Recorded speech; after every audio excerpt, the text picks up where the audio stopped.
হযরত উবাদা ইবনে সামিত রাদিয়াল্লাহু তাআলা থেকে বর্ণিত, রাসূল পাক সাল্লাল্লাহু আলাইহি ওয়াসাল্লাম বলতে লাগলেন, তোমরা আমাকে 6টি বিষয়ে যদি কি করো, ওয়াদা দিতে পারো, তাহলে কাল কিয়ামতের ময়দানে তোমাদেরকে জান্নাতে ঢুকিয়ে দেওয়ার জন্য আমি জামিনদার হব। সবাই বলুন না সুবহানাল্লাহ। কয়টি বিষয়? 6টি বিষয়। নাম্বার 1, তোমরা যখন কথা বলবে তখন সত্যটাই বলবা। মহান আল্লাহ তাআলা সত্য কথাটাই বলার সেই তৌফিক দান করুন। সকলে বলুন আমিন। সত্য কথাটা বলতে গিয়ে অনেক জুলুম নির্যাতনের শিকার হতে হবে, অনেক মানুষ অনেক আপনাকে কি করবে, অনেক হুমকি টুমকি দিবে, কিন্তু যতক্ষণ পর্যন্ত নিঃশ্বাস থাকবে আপনার, এতক্ষণ পর্যন্ত সত্যটাই কি করতে হবে, বলে যেতে হবে। এটা হলো একজন ইমানদারের লক্ষণ। সবাই বলুন না সুবহানাল্লাহ।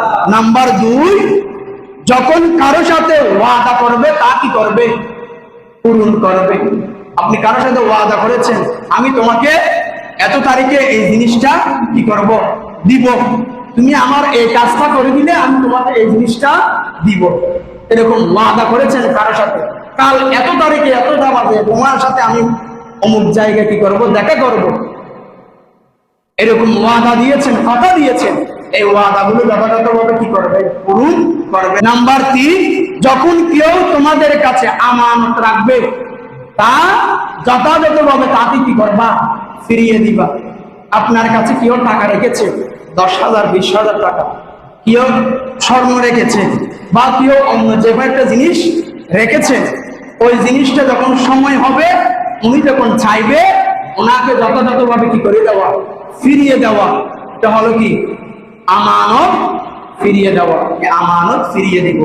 মহান আল্লাহ তাআলা দেওয়ার সে তৌফিক দান করুন। সকলে বলুন আমিন।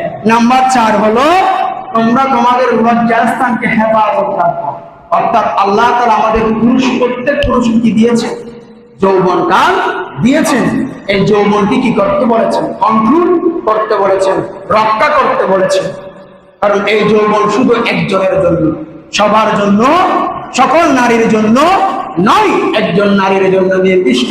এই যৌবনকে কি করার জন্য, হেফাজত করার জন্য, কন্ট্রোল করার জন্য রাসূল পাক সাল্লাল্লাহু আলাইহি ওয়াসাল্লাম হাদিসের মধ্যে ইরশাদ করেছেন। নাম্বার 5 হলো, তোমাদের চোখকে কি করবা, হেফাজত করবা। অর্থাৎ আমাদের চোখগুলো দিয়ে যেটা যেটা কি করা যাবে না, দেখা যাবে না। অনেক কিছু হারাম রয়েছে, ওই হারাম জিনিসগুলো থেকে চোখগুলো কি করতে হবে, দূরে রাখতে হবে। রাখার মহান আল্লাহ তাআলা সেই তৌফিক দান করুন। সকলে বলুন আমিন। নাম্বার 6 হলো, নিজের হাতকে অন্যায় কাজ থেকে দূরে রাখবা।